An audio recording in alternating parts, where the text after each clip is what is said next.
September 2018, Mount Holly, North Carolina. Stacy Hunsucker was 32 years old, a mother, a former preschool teacher and paralegal, a woman with her whole life still ahead of her. And then, inside her own home, she collapsed. Before the headlines, before the courtroom.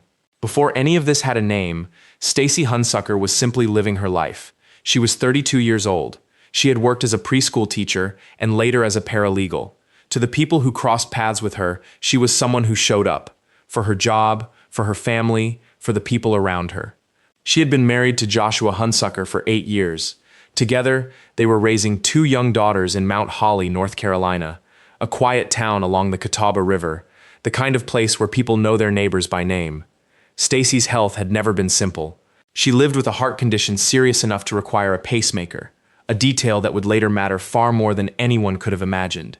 But to the people closest to her, that diagnosis was just one part of a full life, not the center of it. Her parents, Suzanne and John Robinson, were a constant presence.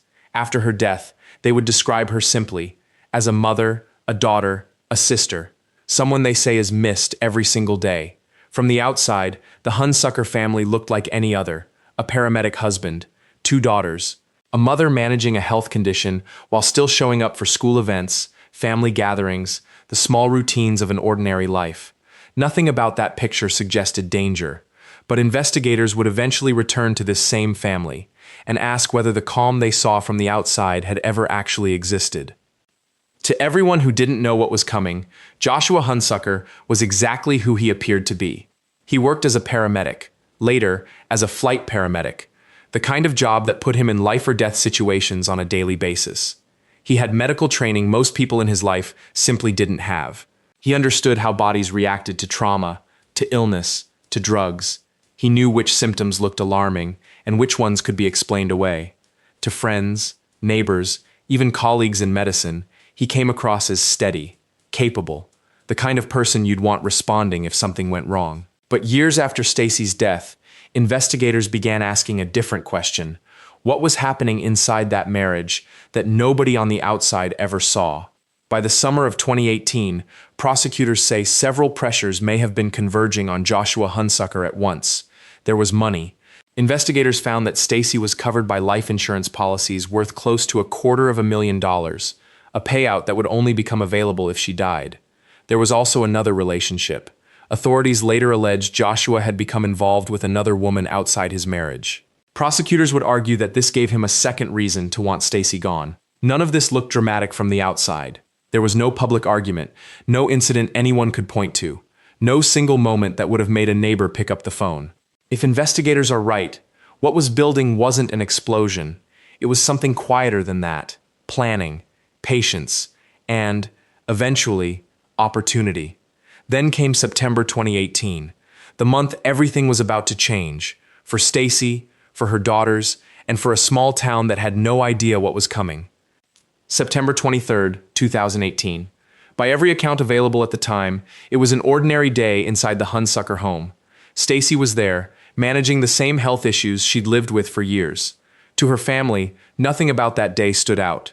Joshua was there too, the husband, the paramedic, the one person in the house with the training to know if something was seriously wrong. That same day, Stacy Hunsucker died. For a long time, that was the entire story.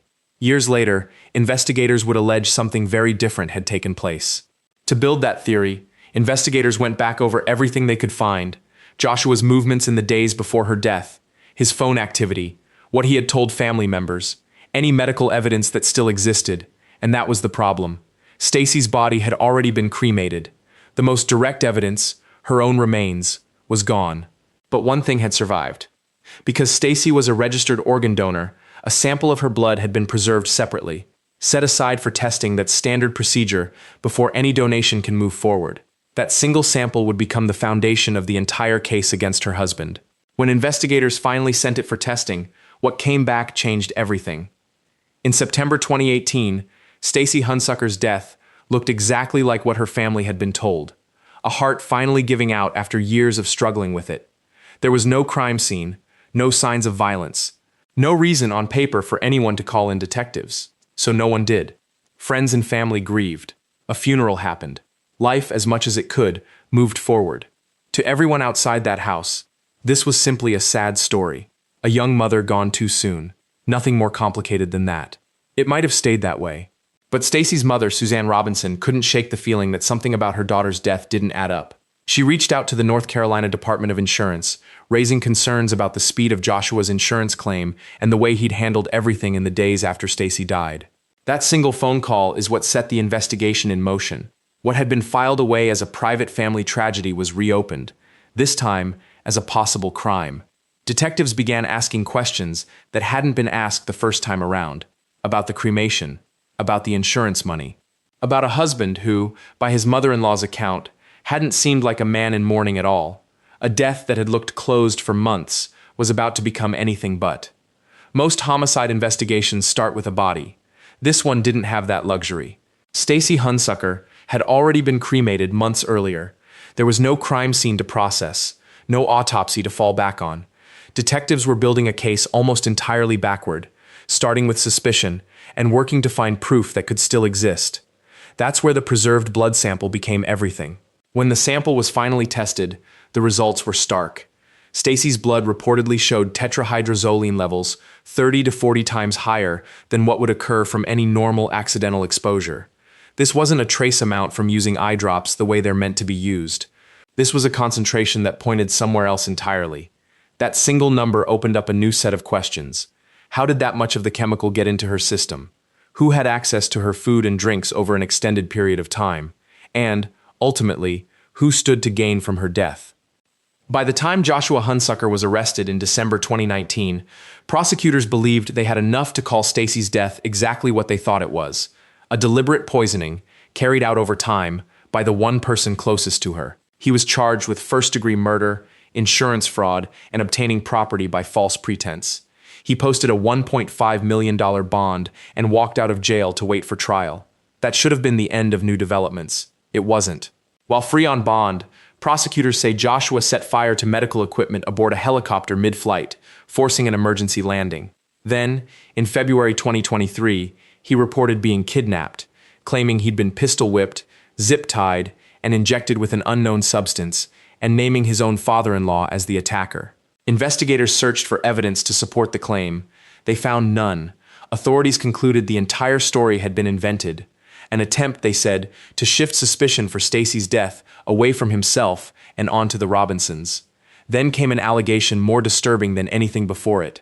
In August 2024, prosecutors accused Joshua of poisoning one of his own daughters, using the same substance they say killed her mother.